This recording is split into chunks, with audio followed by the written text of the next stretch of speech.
todo una parte importante del tejido orgánico que es el esqueleto finalmente, y junto con el esqueleto también está la formación de las piezas dentarias. Entonces hemos dicho que el calcio, como otros alimentos, como otros solutos, se encuentra distribuido en diferentes alimentos. La proporción va desde 1200 hasta 50 miligramos por cada 100 gramos de los diferentes alimentos que podamos consumir. El requerimiento es variable, hemos dicho, va desde los 200 hasta los 1300, 1500 según algunos otros autores, sobre todo para ya personas adultas o jóvenes. No olvidar, creo que ya he pasado esto, no olvidar lo siguiente: el calcio total que requerimos en sangre, que debe mantenerse en esta concentración, 8.5 a 10.5 miligramos de decilitro, pero muchos laboratorios hemos indicado reportan en milimoles, 2.1 o 2.6. Pero de este total, una parte solamente está libre, ionizado y disuelto en plasma, entre 4.4 y 5.4 miligramos por decilitro, lo que representa 1.1 a 1.3 milimoles. En cambio, el resto del calcio, hemos dicho, está unido a proteínas como la albúmina entre 4.1 a 4.6 miligramos, eso representa 0.9 a 1.1 milimoles. Y el calcio además está constituyendo otros compuestos dentro del mismo plasma y en otros tejidos. Ese calcio de complejos o constitutivo representa 0,7 miligramos de decilitro o 0,18 milimoles. Y la mínima parte del calcio que consumimos termina dentro de las células. Ya habíamos indicado y aclarado lo siguiente: el calcio no puede ingresar fácilmente hacia la célula por dos razones. Primero, el calcio es divalente y por lo tanto tiene dos cargas positivas, y eso alteraría más bien al voltaje intracelular para la actividad o para la funcionalidad habitual que tiene cada célula o cada tejido. Por eso es que no lo quiere al calcio dentro de la célula. Segundo, mas sin embargo, el calcio es importante para mecanismos intracelulares, y eso es un poco contradictorio, porque el calcio, hemos dicho, se requiere para el mecanismo de la neurotransmisión, es decir, a nivel de la sinapsis. Se requiere en células epiteliales, aquellas que producen algún producto, qué sé yo, pueden ser hormonas, pueden ser algún otro producto que tienen que liberarlo hacia el medio exterior, y en ese sentido el calcio es necesario para el mecanismo de la exocitosis. Por lo mismo, ¿qué pasa con aquellas células que sí necesitan este calcio, pero no pueden tenerlo en el citoplasma? Lo mantienen, hemos dicho, a manera de reserva, sobre todo guardado en el retículo endoplasma. ¿Ya? Y cuando lo necesitan, o sea, cuando tienen que liberar su producto, si es una glándula, cuando tienen que liberar un neurotransmisor, si es una neurona, o cuando tienen que generar contracción, si es una fibra muscular, el calcio sale del retículo endoplásmico y recién está en el citoplasma para coadyuvar en ese mecanismo funcional. Si no lo necesitan, el calcio otra vez es llevado hacia el retículo endoplásmico y almacenado hasta esperar un nuevo evento. Entonces, el calcio intracelular tiene que mantenerse bajo, y por eso, cuando consumimos un alimento X con calcio, este solamente puede llegar entre 0,0018 milimoles dentro de la célula, o sea, la concentración dentro de la célula es muy baja. ¿Cómo se regula el calcio? Eso ya lo hemos dicho. Las glándulas paratiroideas son las que generan una hormona, en este caso la hormona paratiroidea.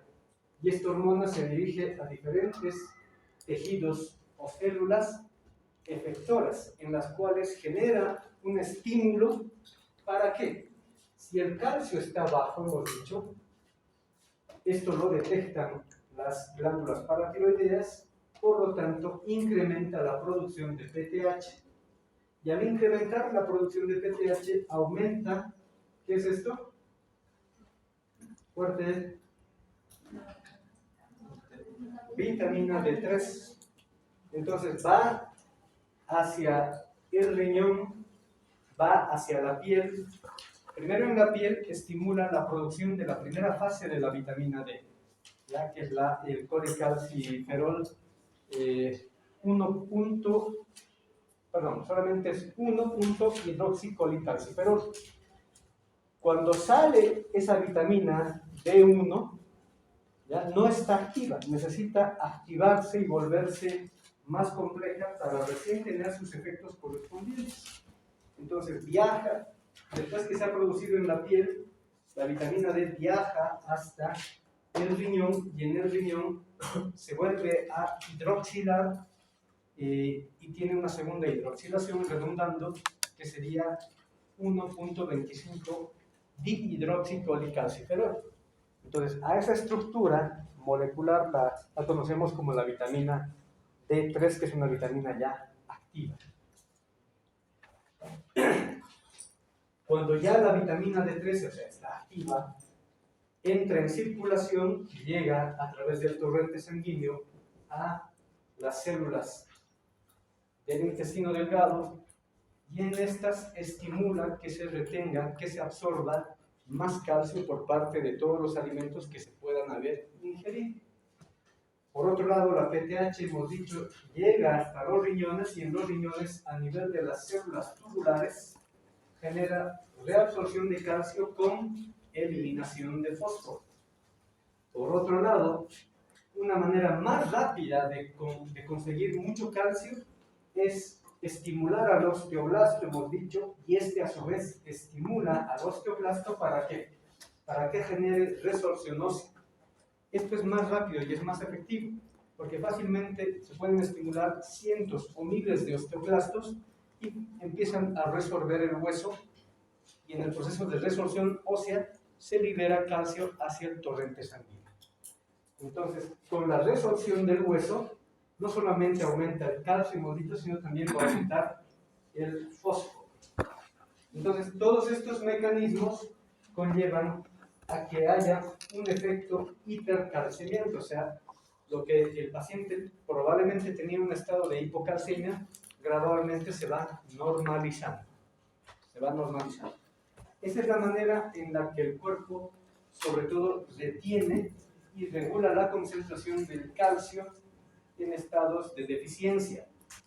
Pero ¿qué pasa cuando más bien el calcio ya está muy abundante en la sangre, ha sobrepasado los 10.5 miligramos por decilitro? Se activan otros sistemas reguladores como la calcitonina, y esta hormona generada desde la glándula tiroides se dirige a diferentes tejidos, ya lo hemos dicho en la anterior clase. La calcitonina va hacia los riñones, y al contrario de la paratormona, al contrario, a las células del túbulo colector, en vez de estimularlas para que retengan calcio, a las células les dice, ya no necesitamos calcio, más bien tenemos que ir perdiendo más calcio por vía urinaria. A nivel del hueso, en vez de estimular a los osteoclastos, se estimula a los osteoblastos. O sea, hay inhibición osteoclástica, pero estimulación osteoblástica. ¿Y qué hace el osteoblasto? Agarra calcio, agarra fósforo, empieza a formar cristales de hidroxiapatita. Esos cristales de hidroxiapatita los va depositando a su alrededor y va formando más hueso. A nivel intestinal, la calcitonina, al contrario que la vitamina D, la calcitonina inhibe la absorción de calcio por los enterocitos. Y finalmente, la calcitonina en la sangre, estos niveles exagerados de calcio también pueden ser absorbidos por otras células como los glóbulos rojos, para que la concentración no sea muy elevada. Al final de cuentas, todos estos mecanismos conllevan a que el calcio, si estuviera subiendo mucho, inmediatamente baje a sus valores normales. Hemos indicado que estos dos sistemas de regulación para el calcio y el fósforo, si bien son los primordiales, hay otras hormonas que coadyuvan en la retención de calcio y en la eliminación de calcio. Por ejemplo, hemos dicho las hormonas sexuales, tanto estrógenos, progesterona y sobre todo la testosterona y los andrógenos, estimulan,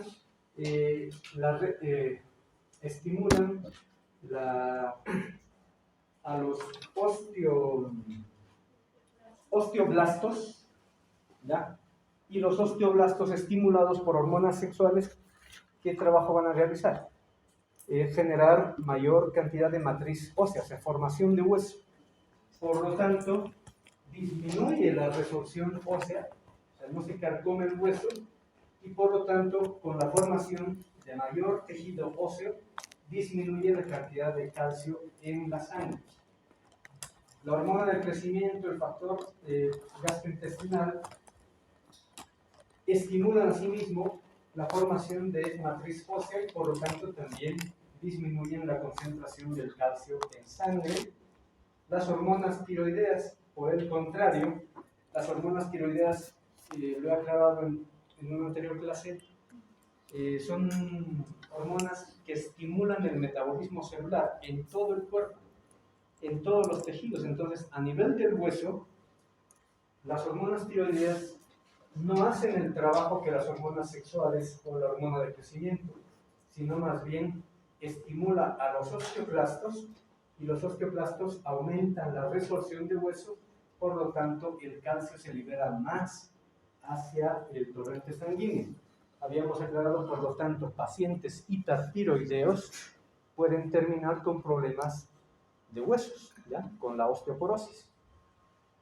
Por otro lado, la prolactina, lo mismo, bueno, de un modo similar, incrementa la reabsorción de calcio, pero a nivel de los riñones, la prolactina, y la glucuronilcitosina, esta hormona incrementa la resorción del hueso y por lo tanto aumenta el calcio, y otras citocinas inflamatorias, ya como la interleucina 1, la interleucina 6, el factor de necrosis tumoral, los interferones y otros, incrementan la resorción del hueso y por lo tanto aumentan la concentración de calcio en la sangre.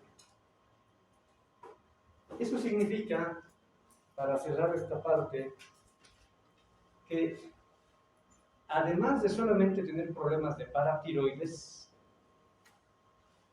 otros problemas de otro carácter, por ejemplo, problemas de hormonas sexuales, puede ser hipogonadismo, puede ser que hayan ovarios poliquísticos u otras causales, de hecho, de modo indirecto o directo, van a afectar el estado óseo por un lado y asimismo van a afectar la concentración del calcio en sangre. O sea, si vemos un paciente con hiper o con hipocalcemia, no solamente hay que pensar que es un problema de las glándulas paratiroides o de la glándula tiroides por la calcitonina, sino también otros factores que pueden estar asociados y estar agravando el cuadro o ser la causa en vez de problemas tiroideos. ¿Para qué nos sirve el calcio? Para muchos mecanismos.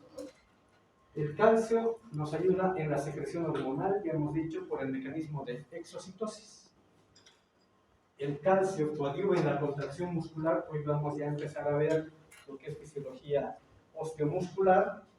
El calcio coadyuva en la conducción nerviosa por la liberación del neurotransmisor gracias al calcio, y el calcio estimula la exocitosis, de lo cual dependen sobre todo estos dos.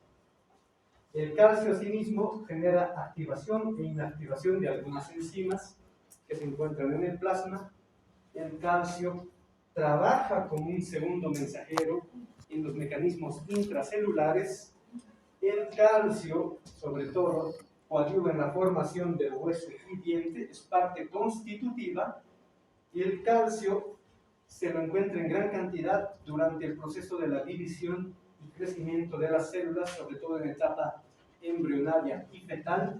Y finalmente el calcio es, ya lo dije, no vaya a ser pregunta en examen, es uno de los factores de la coagulación. Es el cuarto factor de la coagulación. Eso significa que pacientes con hipocalcemia más bien pueden tener problemas de coagulación. O lo contrario, los pacientes con hipercalcemia pueden tener problemas de exceso de formación de coágulos. ¿Ya?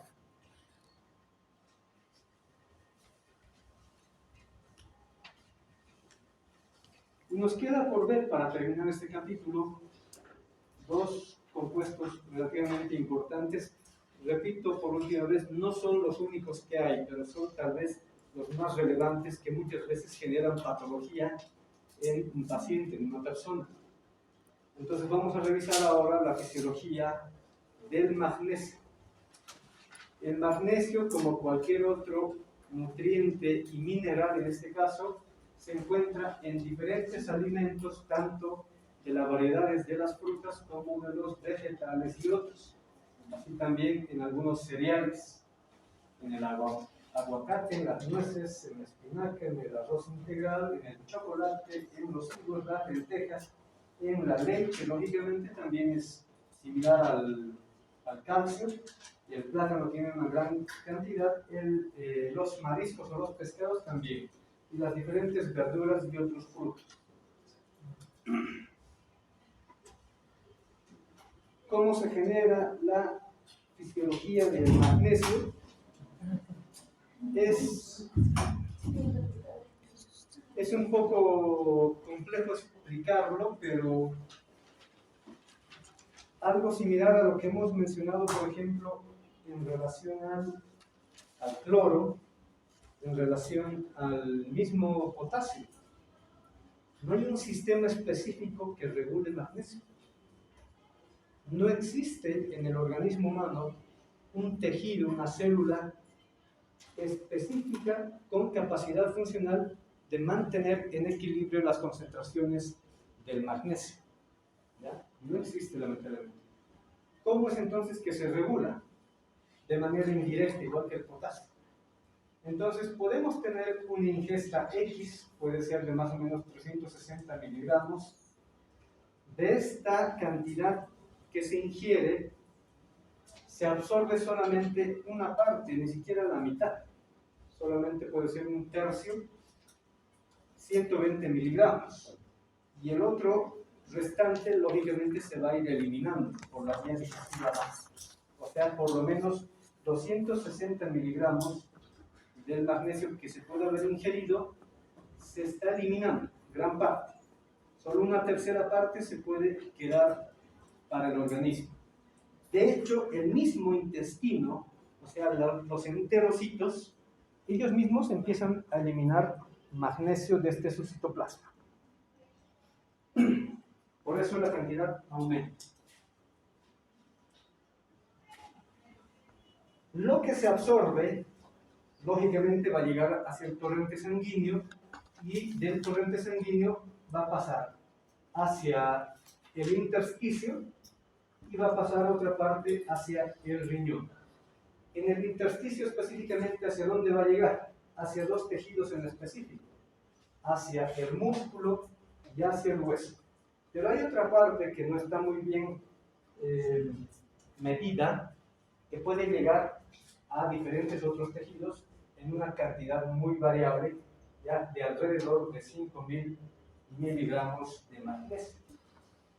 Eso en una dieta lógicamente amplia, pero gran parte del magnesio que se ha consumido va a llegar a estos dos tejidos, al tejido óseo y al tejido muscular, dejando para que se pueda eliminar hacia la vía renal solamente una excreción de alrededor de 100 miligramos en un día. De hecho, la ingesta no es tan alta, la concentración de magnesio en los alimentos no es tan elevada como otros compuestos. ¿Cuánto requerimos, o cuál es, mejor dicho, la concentración de magnesio habitualmente y de manera normal en una persona? Su concentración tiene que ser de 1.5 a 2.5 miligramos por decilitro. Y al igual que el calcio, algunos laboratorios nos reportan no en miligramos, sino en milimoles. Entonces, eso equipara o se equivale a 0,9 a 1,1 milimoles por litro de magnesio. ¿Para qué nos sirve el magnesio? Si bien hemos mencionado que el calcio y el fósforo son constituyentes del hueso, para formar los cristales de hidroxiapatita y otros componentes orgánicos en el esqueleto en general, ¿ya? Y en las piezas dentarias, también se requiere magnesio. Por eso es que gran parte de este compuesto, o sea, el magnesio, se va a dirigir y se va a depositar en el esqueleto. O sea, los osteoblastos van a captar el magnesio y van a empezar a formar hueso junto con calcio, junto con fósforo y magnesio en diferentes estructuras químicas para formar la matriz ósea. El magnesio también se requiere para la actividad muscular y para el trabajo interneuronal, sobre todo en los mecanismos de formación de los neurotransmisores y en el mecanismo de formación de las proteínas musculares. El magnesio, asimismo, se requiere en una concentración importante a nivel de dentro de la célula, porque también coadyuva en diferentes procesos intracelulares. ¿Cuánto suele ser el requerimiento diario de magnesio para las personas? Los varones necesitamos alrededor de 400 a 450 miligramos por día de magnesio. En cambio, las mujeres de 300 a 350 miligramos por día. Es un poco menos. ¿A qué se debe esta baja demanda por parte de las mujeres? No significa que sus células, sobre todo los osteoblastos, no estén produciendo matriz fósil, por lo tanto no requieran magnesio. Pero por los diferentes cambios hormonales que tienen las mujeres, entonces la variabilidad del magnesio es muy amplia y en ciertas etapas, como también en el embarazo, de hecho las mujeres pueden llegar a requerir el doble de magnesio en relación a los varones. Por lo tanto, entonces hay esta diferencia entre el aporte para mujeres y para varones.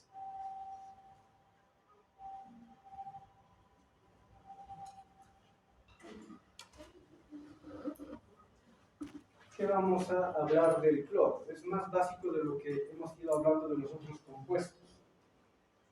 El cloro lo mismo, tiene una alta concentración en diferentes alimentos, ¿ya? Los alimentos que tienen mayor cantidad de cloro van a ser los mariscos o los alimentos de ríos o mares. No olviden que donde hay sodio siempre va a haber cloro.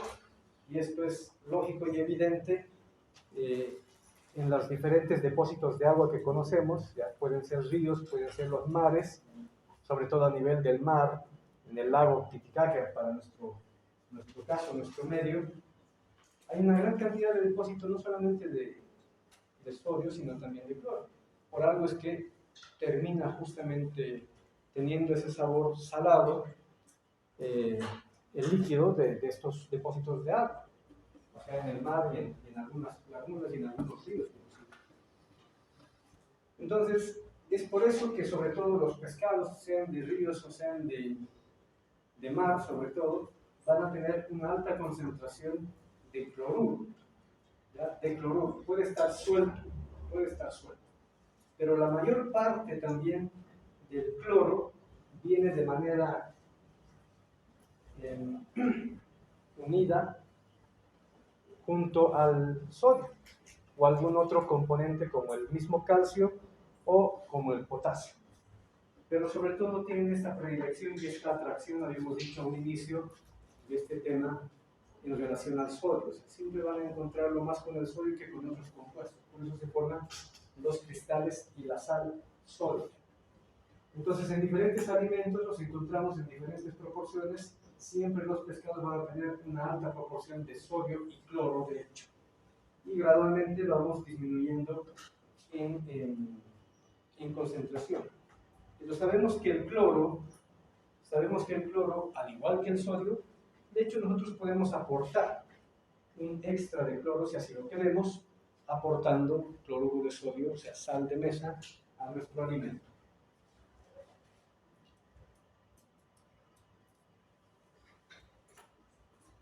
¿Cuánto es el requerimiento de cloro?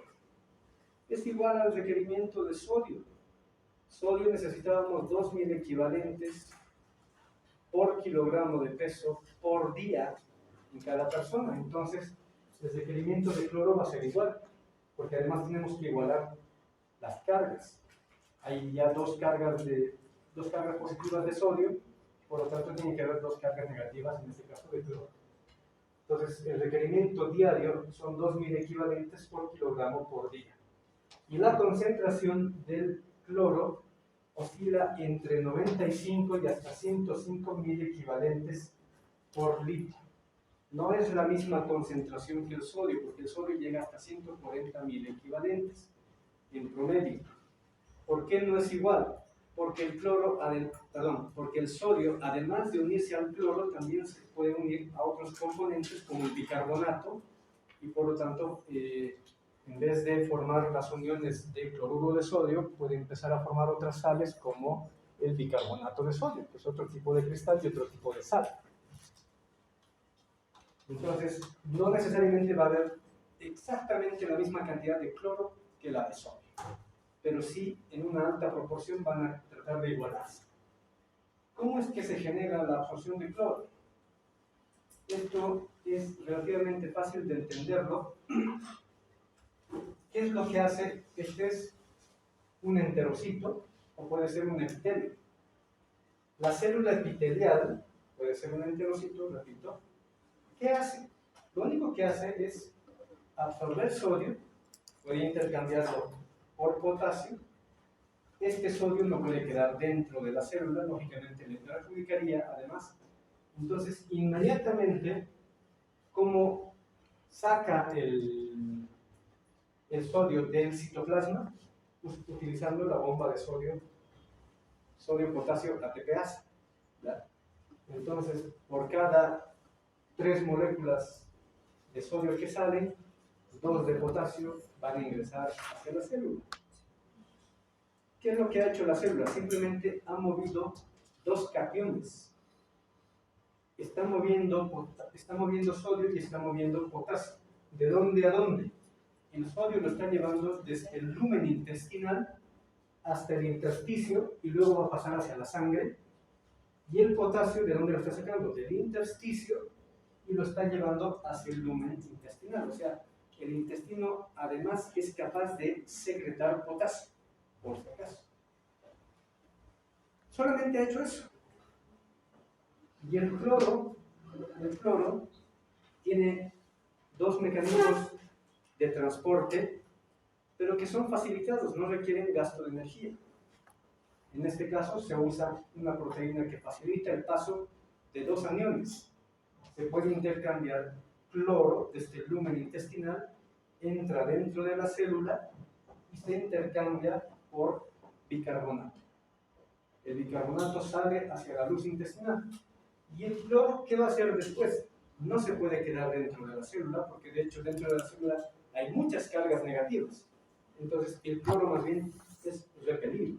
O sea, lo quieren fuera también al cloro. Entonces busca otra vía de salida, una proteína que facilita su salida desde la célula, y solamente pasa de un sitio de mayor concentración a otro sitio de menor concentración, difusión simple o facilitada, pero además sigue las cargas, no con el potasio, con el sodio, porque el sodio va a quedar aquí afuera. Entonces, al seguirlo al sodio, para equilibrar cargas, el cloro inmediatamente es liberado también hacia el intersticio. Entonces, de ese modo, el cloro es absorbido hacia el intersticio y finalmente hacia la sangre. Y si esa es la manera en la que se ha absorbido, pues no es sorpresivo que la manera en que se elimina el cloro es muy similar, pero un poco inverso.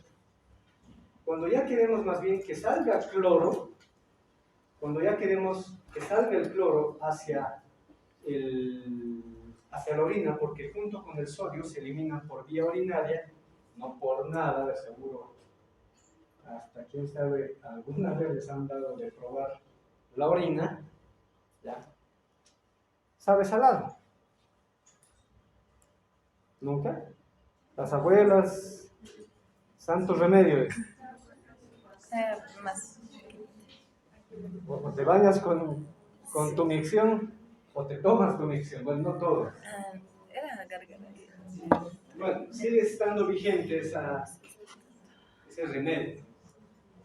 Entonces, quien ha tenido la oportunidad de probar la orina es salada, porque lleva cloruro de sodio, sobre todo. Entonces, la vía de eliminación del cloro es muy similar a la vía de absorción, pero en sentido inverso. Entonces, ¿cómo ocurre? Desde el intersticio renal, el cloro, bueno, dependiendo, si quiero eliminar sodio, lógicamente el sodio lo va a absorber del intersticio y el sodio finalmente va a salir hacia el lumen tubular para ser eliminado con la orina.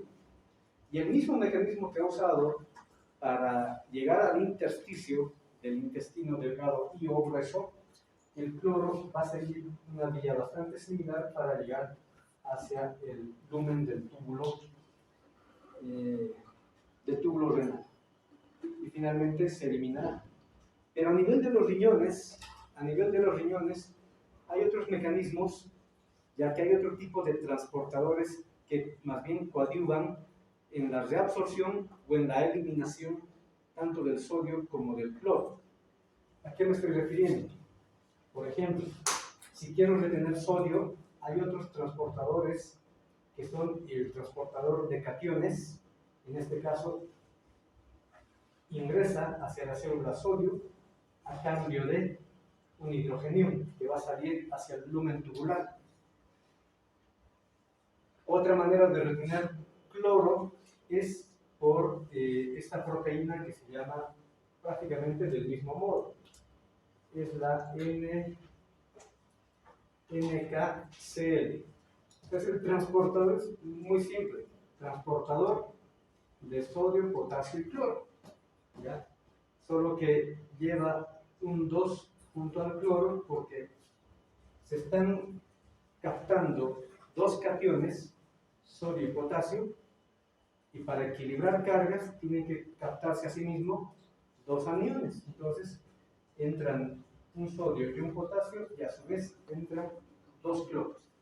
Es otra manera entonces de retener cloro hacia el torrente sanguíneo, hacia el plasma. Y por lo contrario, si no queremos que ocurra esto y más bien queremos que se elimine tanto el sodio como el cloro, lógicamente aquí van a actuar ¿quiénes? Va a actuar la aldosterona, pero en sentido inverso. En vez de producirse más aldosterona, se tendrá que producir menor cantidad de aldosterona y por lo tanto la reabsorción de sodio va a ser menor y junto con el sodio se va a ir eliminando de manera pasiva el cloro. ¿Para qué nos sirve el cloro? Tiene muchas finalidades o funciones. El cloro junto con el sodio nos ayudan a mantener el estado hídrico de los tejidos y del organismo humano. ¿Para qué sirve también el cloro sin el sodio? El sodio es captado, por ejemplo, a nivel del estómago, desde la sangre es captado el cloro y luego es vertido hacia el lumen gástrico. ¿Para qué? A su misma vez se está secretando hidrogeniones. Entonces, en el estómago, desde la sangre, se sacan dos compuestos, hidrogenión, y por otro lado se saca cloro, uno de carga positiva, otro de carga negativa, y una vez que están en el lumen gástrico, van a formar el ácido clorhídrico. Sencillo, no hay más necesidad. Obviamente, aquí hay un trabajo que lo vamos a estudiar en otro momento, cuando estemos hablando de fisiología digestiva. Aquí hay un trabajo de proteínas transportadoras, sobre todo para transportar al hidrogenión, porque el cloro más está yendo a compensar a las cargas positivas que están saliendo, está yendo a compensar el nivel eléctrico, el voltaje. El cloro, por lo mismo, es necesario para mantener el pH de la sangre. El pH de la sangre, que en otro momento estaremos estudiando, tiene que estar entre 7.35 y 7.45. ¿Ya? Si aumenta más la cantidad o concentración de hidrogeniones, lógicamente el pH será cada vez más bajo, menor. Si disminuye, por el contrario, la concentración de los hidrogeniones, el pH cada vez será más alto y llega incluso a la alcalinidad. Finalmente, el cloro se lo requiere de manera importante para la contracción muscular en el mecanismo de la despolarización, pero trabaja asimismo junto con el sodio, no puede apartarse de, sobre todo en nuestro organismo. Fósforo, otro componente de carga negativa. El fósforo se encuentra en muchos alimentos, cáñamo, lentejas, garbanzos, en el huevo, y en sus concentraciones variadas. El que más tiene es el cáñamo, 495 miligramos, y en el huevo podemos encontrar 198 miligramos. Lo mismo en los quesos y en las zanahorias, pero en las zanahorias la concentración es más baja. Quienes tienen mayor cantidad de fósforo, en este caso, además de estos alimentos, los mariscos o los alimentos de mar, las carnes de mar o de río, también pueden tener una alta concentración de fósforo, al igual que de calcio y otros compuestos. ¿Cómo es que se regula el fósforo? De hecho, esto es repetir lo que ya hemos hablado para el calcio, porque no olviden que la regulación del calcio va acompañada de la regulación del fósforo.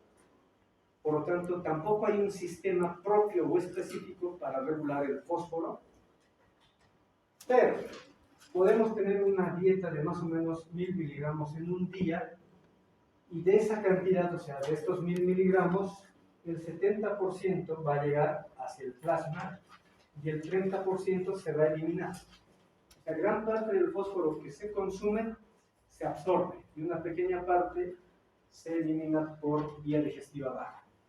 ¿Hacia dónde se va a dirigir el fósforo que ha llegado hacia el torrente sanguíneo? Lo primero que va a hacer es dirigirse hacia el hueso.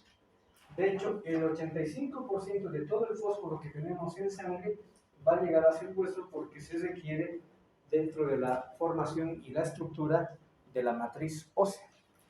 O sea, la hidroxiapatita de calcio, que ya hemos mencionado un par de veces, tiene constituyente además al fósforo y también magnesio. Otra parte del fósforo que se ha ingerido, ¿ya?, va a llegar hacia el músculo, y en el músculo también va a ser utilizado sobre todo para generar energía, porque en el tejido muscular y en otros tejidos se puede agarrar el fósforo para convertirlo en adenosin monofosfato o difosfato y también trifosfato. Este último es más importante para que el proceso o el mecanismo de contracción sea activo y continuo. Y una parte del fósforo que se ha ingerido y ha llegado hacia la sangre va a ser eliminada. De hecho, la vía de eliminación desde el torrente sanguíneo para el fósforo es casi 100% por vía renal. Entonces llega el fósforo hacia las células tubulares y sencillamente, similar al cloro, por compensación de cargas positivas que se eliminan, también se van a ir eliminando algunas cargas negativas, entre ellas cloro, puede eliminarse bicarbonato, puede eliminarse fósforo o algunos otros compuestos negativos. Pero los principales que se eliminan siempre van a ser el fósforo o el cloro. ¿Por qué no el bicarbonato? Porque el bicarbonato lo necesitamos para que nuestro medio del pH sanguíneo siempre esté balanceado. Entonces, no es conveniente que se elimine bicarbonato en altas cantidades por vía urinaria. De hecho, muchas veces la eliminación de bicarbonato por vía urinaria es cero, o sea, no eliminamos nada en un día. Entonces, llegan a las células tubulares y el fósforo es eliminado más o menos en una cantidad de 700 miligramos por día que se elimina. Esto es lo mismo, visto de otro modo. Lo mismo que habíamos hablado para el calcio. ¿Cómo se va a eliminar fósforo? ¿Quiénes estimulan o inhiben la eliminación del fósforo en el caso de que haya hiperfosfatemia o hipofosfatemia? Algo que ya he mencionado en otro momento es que cuando el fósforo se altera en su concentración, no necesariamente genera una patología de gravedad. De hecho, muchas veces no genera ni siquiera un malestar, ¿ya? O sea, algo muy simple ni siquiera lo genera, los cambios en la concentración del fósforo en la sangre. Pero la regulación está mediada también por un sistema conjunto que ya lo hemos explicado para el calcio. Desde los rayos ultravioletas se estimulan a las células de la dermis y estas células dérmicas empiezan a producir vitamina D. Pero en la vitamina D2 primero se produce. Bueno, lógicamente la primera que se produce es la D1, pero después inmediatamente en la piel sufre la primera hidroxilación, entonces termina como vitamina D2, pero todavía no es una vitamina activa. Esta vitamina D2 tiene que pasar al torrente sanguíneo, llegar a los riñones y generar su segunda hidroxilación, que va a ser recién cuando se forme como vitamina D3 en los riñones.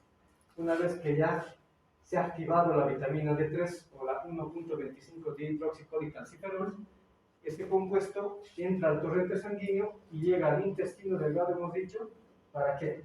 Para absorber mayor cantidad de calcio, pero a su vez absorbe mayor cantidad de compuestos fosfatados, ¿ya? Mayor cantidad de compuestos fosfatados.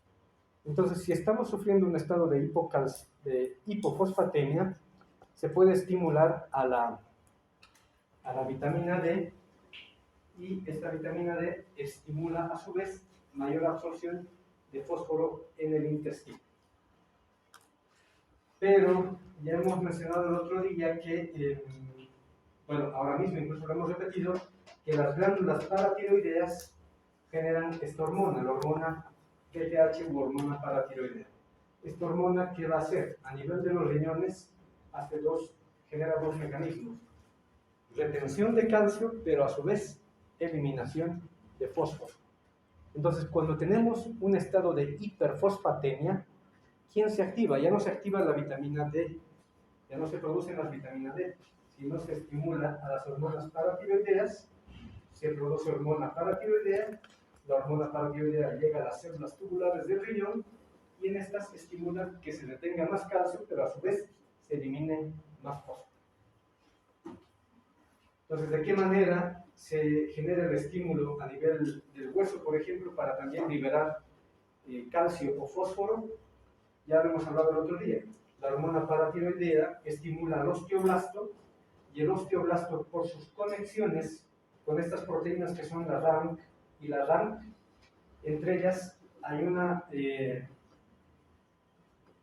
vamos a decir, una similitud. Se reconocen como estímulo osteoblástico y osteoclástico, y por ende el osteoclasto empieza a resorber el hueso, y con la resorción de hueso aumenta la concentración de calcio y el fósforo en el torrente sanguíneo. Entonces, la vía de regulación del fósforo no es otra que la misma que se utiliza para el calcio.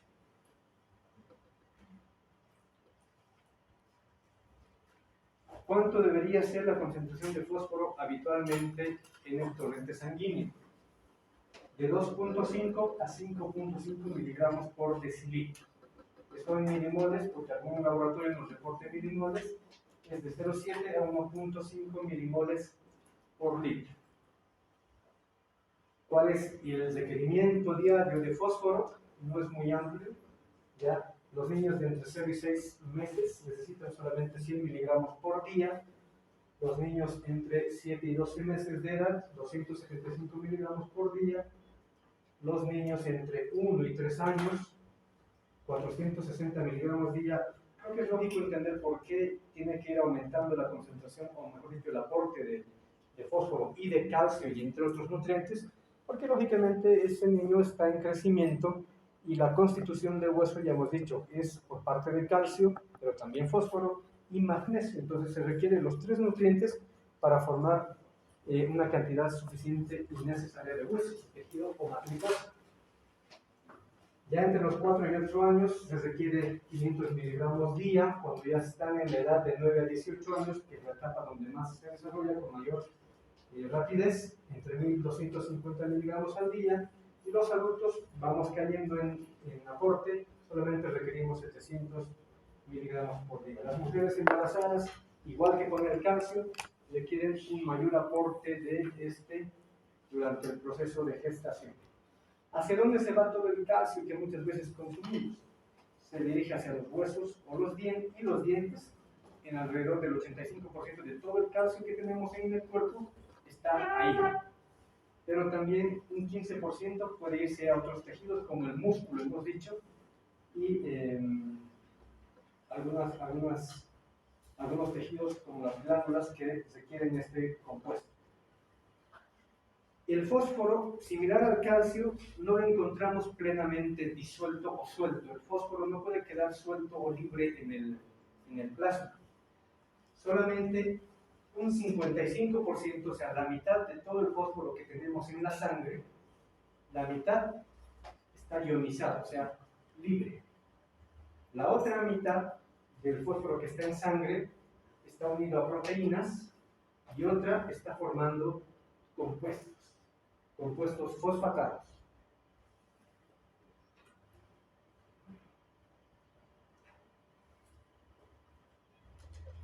¿Para qué requerimos fósforo? Parece no ser muy importante, no genera una gran alteración cuando hay cambios, incluso a veces cambios muy bruscos, que suben mucho, hiperfosfatemia, que baja mucho, hipofosfatemia. Parece no ser importante, pero en realidad sí lo es. Porque el fósforo se lo requiere, por ejemplo, para generar energía, adenosina, mono, di o trifosfato. La última es la más importante, o la que mejor aporta energía. De hecho, si somos correctos, señoritas jóvenes, el ATP como tal no es el que aporta energía, sino el mismo fósforo. El mismo fósforo es el que genera un mecanismo químico que lo traducimos como energía. ¿Ya? No es precisamente todo el ATP, porque de hecho el ATP, para que sea activo, se saca un fósforo y ese fósforo es el que genera la actividad. ¿Ya? El fósforo se lo requiere como constituyente para el tejido óseo, para la formación de hueso y para también la formación del diente. Sobre todo aquí se requiere una alta cantidad, porque no olviden que el esmalte es el tejido más duro que tenemos en todo el organismo humano, más duro que el propio hueso. De hecho, el diente tiene dos componentes, si se acuerdan, está la dentina, y la dentina sí se parece más bien a la estructura del hueso, pero el esmalte, o sea, la parte de la corona, la parte blanca que vemos de los dientes, es mucho más resistente y por tanto tiene mayor concentración tanto de calcio, fósforo, magnesio y además de flúor, ¿ya? O fluoruro. ¿Y qué más me olvidando? Y por ende, la densidad de la estructura de la dentina es más compacta y es más seca, o sea, tiene menor proporción de compuestos orgánicos, tiene menor proporción de agua. En cambio, en el hueso sí encontramos una cantidad considerable de agua y compuestos orgánicos. Y el fósforo es necesario para la constitución del DNA. De hecho, las bases purínicas y pirimídicas que conocemos, adenosina, la citosina, la guanosina, el uracilo, etcétera, etcétera, que son parte constituyente del DNA y a su vez del RNA, o sea, del ácido desoxirribonucleico y del ácido ribonucleico. Parte constituyente de estos compuestos de bases son en base a fosfato. Entonces requerimos para una buena formación del código genético humano al fósforo. Pero pese a que este compuesto es tan importante en la formación del DNA, su concentración, han visto, es bastante baja. No supera los 5 miligramos. Se lo requiere para formar orgánulos. ¿Por qué? Porque la membrana celular de todos los orgánulos, bueno, en realidad las membranas que constituyen a los orgánulos, entre ellos membrana celular, el núcleo, la mitocondria, los ribosomas, el retículo endoplásmico, etcétera, etcétera, la gran mayoría de ellos, el constituyente que está formando a esas membranas, que las consideramos como orgánulos, es fósforo. ¿Formando qué? Fosfolípidos. ¿Ya? Sobre todo fosfolípidos. Entonces, gran parte del fósforo que consumimos, por eso puede llegar a cualquier otro tejido, aparte de solamente el músculo o el hueso. Porque ese fósforo se lo puede requerir y se lo requiere para seguir formando, qué sé yo, más membrana celular, cuando sabemos además que hay células que todavía tienen capacidad mitótica de división. Entonces, en ese momento hay que formar nuevos orgánulos, hay que formar nueva membrana celular, por lo tanto se requiere una cantidad suficiente y necesaria de fósforo. Entonces, todas las células con actividad mitótica necesariamente van a requerir una alta concentración de fósforo, entre otros compuestos. Y listo.